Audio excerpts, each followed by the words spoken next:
মানছি রং খেলতে ভালোবাসি, তা বলে আমার সাথে এরকম করবে? সকাল সকাল মায়ের সাথে রং খেলে বেরিয়ে পড়লাম পাড়ায় রং খেলতে।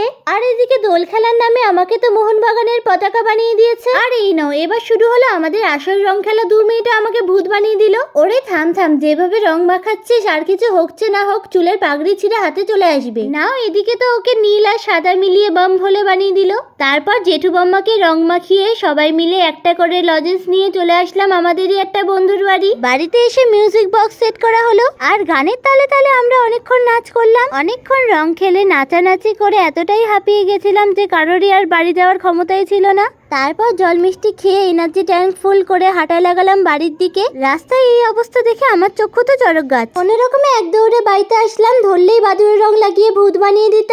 এতটা ক্লান্ত ছিলাম তাই বাড়িতে এসে স্নান করেই শুয়ে পড়েছিলাম। এত ঘুম পাচ্ছিল যে ঘুমই কাটছিল না। তারপর সন্ধ্যেবেলা মা তরমুজ কেটে দিয়েছিল, ওটাই খেলাম।